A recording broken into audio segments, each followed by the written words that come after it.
Dans le cadre des rencontres qu'il a initiées depuis le mois de janvier avec les différentes composantes de la communauté ivoirienne installée aux États-Unis, le nouvel ambassadeur de la République de Côte d'Ivoire à Washington, Ibrahima Touré, a rencontré ce vendredi 13 mai les acteurs des médias, de la culture, de la restauration et les ONG. Cette rencontre organisée en vue de cerner les réalités des ressortissants ivoiriens au pays de l'oncle Sam a été l'occasion d'échanges francs et fructueux. Excellence, Monsieur Ibrahima Touré, ambassadeur de la République de Côte d'Ivoire près les États-Unis d'Amérique, Monsieur Amichia Kwao Edouard, général de brigade, attaché de défense, Mesdames et Messieurs les diplomates, chers collègues, Monsieur le Président de l'Union fraternelle des Ivoiriens, Mesdames et Messieurs de la presse, des ONG de la culture, chers compatriotes, Mesdames et Messieurs, après avoir reçu les présidents des infragroupes et les guides religieux, Son Excellence, Monsieur l'ambassadeur Ibrahima Touré, a tenu à rencontrer ce jour du 13 mai 2022, les hommes de médias, de la culture et les ONG. Alors, comment va se dérouler cette rencontre? En tant qu'Ivoiriens, nous allons d'abord commencer par l'exécution de l'hymne national de Côte d'Ivoire, l'abidjanaise. Il sera suivi du mot de bienvenue de son Excellence, Monsieur l'ambassadeur Ibrahima Touré. Après, il y aura des échanges entre son Excellence, Monsieur l'ambassadeur et ses invités. La photo des familles mettra fin à cette rencontre. Ainsi dit, nous allons passer à l'exécution de l'hymne national que nous allons chanter tous ensemble. Salut aux terres d'espérance, pays de l'hospitalité, tes légions remplies de vaillance ont relevé ta dignité. Tes fiches Côte d'Ivoire, fiers artisans de ta grandeur, tous rassemblés pour ta gloire, te bâtiront dans le bonheur.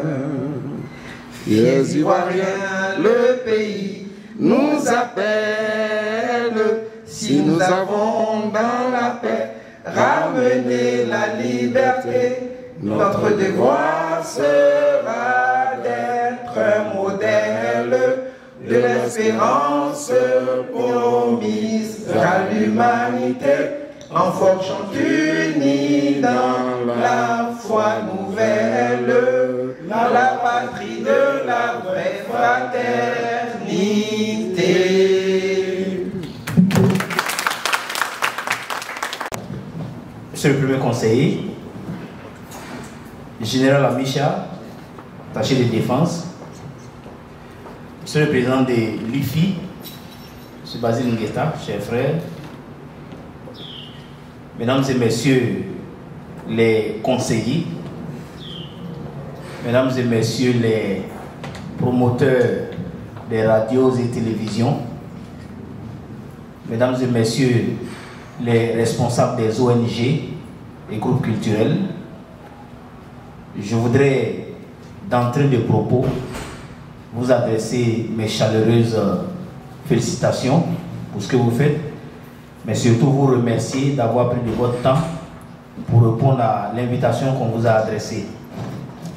J'apprécie les efforts que vous avez faits à l'aune de ce jour qui est un vendredi, jour de travail, parce que les autres rencontres que nous avons eues jusqu'à présent se sont déroulées les samedis et aujourd'hui, nous avons programmé la rencontre le vendredi, mais malgré toutes vos charges, vous êtes, je dirais, pliés en quatre pour vraiment répondre favorablement à notre invitation. je tiens vraiment à vous remercier chaleureusement pour ces efforts, pour votre sens de la fraternité, pour votre sens de la communauté.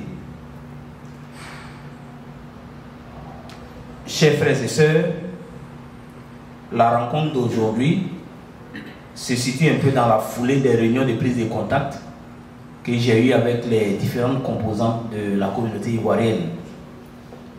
Il vous souviendra, il y a quelques mois de cela, que dans cette même salle, j'ai rencontré les infragroupes, c'est-à-dire toutes les associations à caractère régional, ethnique.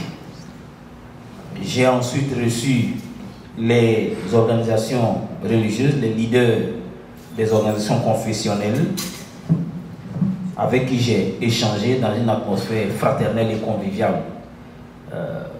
Les collègues diplomates sont là, le président de l'UFI est là, il peut témoigner de ce que ces rencontres ont été appréciées de tous, de par leur caractère fraternel et convivial. Au cours de ces rencontres, j'ai essayé de décliner ma vision, qui elle-même s'enracine dans les très hautes instructions que j'ai reçues de son Excellence M. Alassane Ouattara, président de la République de Côte d'Ivoire. Sacrifiant à la pratique, il m'a reçu à la présidence de la République et entre autres instructions, il a vraiment insisté sur la nécessité de promouvoir la paix, la fraternité et la cohésion entre les Ivoiriens. C'est écrit en noir sur jaune dans la lettre de mission que j'ai reçue du président de la République. C'est l'une des 3 priorités qui ont été définies. Et donc, fort de ces instructions que j'ai reçues de M. le Président de la République, quand j'ai pris service, tout de suite, avec l'aide de mes collaborateurs et avec l'aide des amis de la communauté ivoirienne, dont le président de l'UFI lui-même, nous avons pu prendre contact avec les différentes associations ivoiriennes ici. Ce qui nous a donc permis d'organiser ces 2 rencontres dont je viens de vous parler. Au cours de ces rencontres, j'ai traduit le message du chef de l'État. J'ai insisté sur la nécessité, comme je l'ai dit tout à l'heure, d'œuvrer à la paix et à la cohésion sociale au sein de la diaspora ivoirienne, mais également en Côte d'Ivoire, parce que nous sommes ici, mais chaque jour que Dieu fait, nos pensées vont vers notre pays. Donc en pensée comme en acte, nous devons être des acteurs de la paix.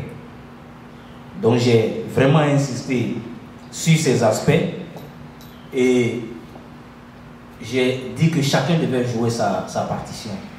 Nous sommes certes une communauté riche de sa diversité, une communauté qui, comme toutes les autres, connaît ses contradictions internes, ce qui est normal, ce n'est jamais un long fleuve tranquille. Bien au contraire, c'est des contradictions internes qui permettent souvent d'enrichir la communauté, les remises en cause. Ces contradictions internes ne nous empêchent pas souvent et régulièrement d'entonner ensemble les mélodies, les belles mélodies de la fraternité, de l'amour, de la fraternité vraie. Et je rappelle chaque fois que j'adore notre hymne national, mais cette partie où on dit la patrie de la vraie fraternité, c'est vraiment un message très fort pour nous tous. Nous sommes la patrie de la vraie fraternité. Je vais raccourcir mon propos maintenant en vous renouvelant mes sincères remerciements. Vraiment, je vous remercie sincèrement d'être venus. Je sais que certains d'entre vous ont dû prendre des shifts off, ont dû se mettre off ou bien quitter rapidement leur boulot pour venir. Je voudrais vous remercier pour cet effort et vous dire que l'ambassade est là, l'ambassade souhaite collaborer avec vous. L'ambassade est ouverte, mon bureau est ouvert. Feel free to get in touch. Si vous avez des idées, venez les partager. Si nous avons des idées, on va les partager avec vous. Et puis, on va entamer cette marche ensemble pour que, à la fin, ce qui compte à Côte d'Ivoire, que ce soit la Côte d'Ivoire qui soit magnifiée et honorée. Je vous remercie. Tour à tour, chacune des corporations a dressé devant le diplomate son état des lieux avant de soumettre des doléances et des recommandations en vue de l'amélioration de leurs conditions de travail en Amérique. Très actif dans le traitement de l'actualité de la diaspora ivoirienne aux États-Unis, Ivoire TV.net, dont les mérites ont été reconnus par l'ambassadeur, a également associé sa voix à celle des autres médias pour évoquer les réalités de la presse ivoirienne dans ce pays. Au terme des échanges, les participants se sont unanimement félicités de l'initiative dont le but affiché est de créer un cadre de rapprochement susceptible d'aboutir à une meilleure prise en charge de la communauté ivoirienne. Entendu de la part de son Excellence, commencer déjà par des remerciements. Remercier son Excellence pour cette opportunité. Pour les hommes de presse que nous sommes, j'allais dire des animateurs de communauté, c'est déjà une reconnaissance. Et Ivoire Info USA, qui est un groupe de presse, de proximité, se sent vraiment très honoré, je peux dire, par cette invitation. Et surtout, par la mise en place de ces échanges. Comme vous le disiez tout à l'heure, l'ambassade, c'est notre maison. Nous pouvons arriver ici quand nous voulons et quand nous pouvons. Même si on vit à 4 heures de route de Washington, mais c'est notre maison. Et nous allons faire de l'ambassade, Excellence, notre maison. Nous serons là pour couvrir tous les événements à venir, pour vous dire que Ivoire TV, c'est la télévision des Ivoiriens, aussi bien de la diaspora que des Ivoiriens de la Côte d'Ivoire. Alors, nous sommes ici, je prends ce micro, je ne vais pas être long, pour vous dire que dans votre carnet de route, au niveau de la presse, il est normal que vous répertoriez ceux qui sont très actifs sur le terrain et que certainement vous voyez dans la mesure de vos possibilités comment vous pouvez aussi les aider, parce que la plupart du temps, quand les autorités arrivent ici, elles descendent soit ici à Washington, mais beaucoup plus à New York, de certainement nous inviter à couvrir le passage de nos autorités ici aux États-Unis. Je vous remercie. Je me suis déjà présentée, Excellence. Je veux tout simplement donner un peu l'historique de la main tendue, vu que beaucoup de gens ne savent pas certainement comment on a commencé. Nous avons commencé, Martine le sait, elle était là à l'époque. Nous avons commencé au lendemain des événements douloureux qui se sont passés en Côte d'Ivoire. Et la main tendue venait d'être créée. Après qu'on ait fait un festival quand la Côte d'Ivoire a eu ses 50 ans, nous avons fait un festival qui a fait du tapage aux États-Unis parce qu'on était les premiers Africains à avoir fait un tel événement à Downtown Silver Spring. Et c'était très, très, très bien réussi. Nous avons eu 2 jours de manifestation, 3 jours. Le vendredi, il y a eu le samedi, il y a eu les matchs. Le dimanche, le festival. Et ensuite, ici, pour célébrer avec l'ambassadeur.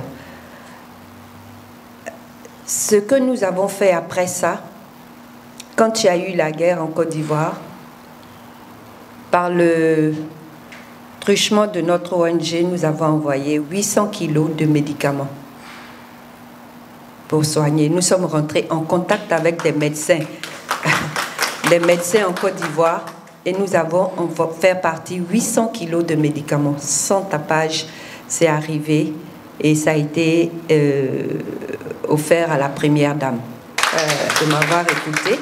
Et puis on espère continuer. Chaque année on veut s'arrêter, mais bon. Chaque année on veut arrêter, mais on se dit non, bon, il faut continuer. On continue. Voilà. Merci, Excellence. Voilà. Je m'appelle Nyalega Dominique. je fais la restauration. Je pense que j'ai commencé un peu dans les années 2006, dans un petit coin où je commençais à faire la nourriture. J'étais moi et Marcel qui étions, disons, les Africaines, les Ivoiriennes qui avaient commencé un maquis dans les petites maisons.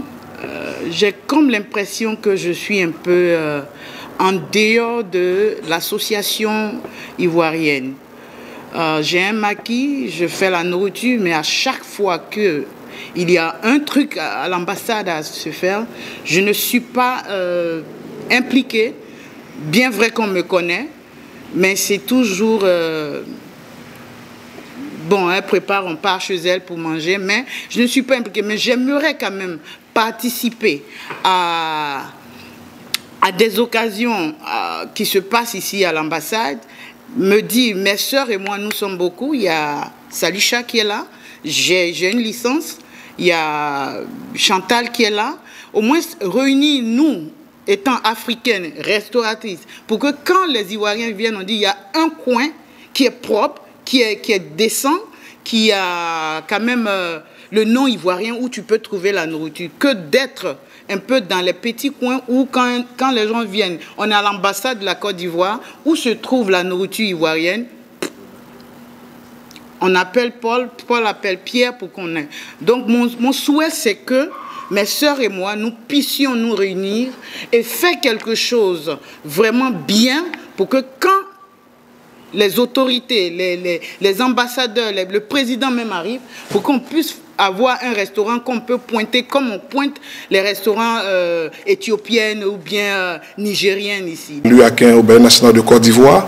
Après, je suis allé au Kingbock où j'ai passé mon séjour là-bas aussi. J'ai été formé pendant 12 ans. Maintenant, je suis aux États-Unis. J'ai un groupe uniquement que d'Américains. Elles sont plus de 45 Américaines qui travaillent avec moi en ce moment. Nous avons beaucoup de choses à montrer. Nous avons beaucoup de choses à faire. Mais c'est l'accompagnement. Et je pense que avec ce que nous venons de voir avec vous, nous allons aller loin, et je dirais même plus loin. Je parlais à Basile il n'y a pas longtemps, parler d'un spectacle que nous allons nommer Ma Côte d'Ivoire, du nord au sud, de l'est à l'ouest, du centre, de monter un spectacle pour montrer encore des valeurs culturelles et touristiques de nos pays à nos enfants, ceux qui sont là. Parce que nos enfants aussi sont délaissés, mais il faut leur montrer aussi d'où nous venons. Et cela ferait aussi la promotion de notre culture, parce qu'elles vont parler aussi aux amis. Donc, pour finir, je voulais vous féliciter, Dieu merci encore une fois. Repère, c'est là-bas qu'ils convergeaient tous les soirs, les samedis, les dimanches. Je ne dis pas qu'on va arriver à ce stade-là, mais faisons un premier pas. Rendons-nous utiles à la communauté en poussant ce projet-là. Donnez-nous un document avec des propositions concrètes dessus et puis on va essayer de présenter aux bonnes volontés qui seront des passages ici pour voir ce que ça va donner. Je souhaite que ce ne soit pas la dernière rencontre, il en aura d'autres.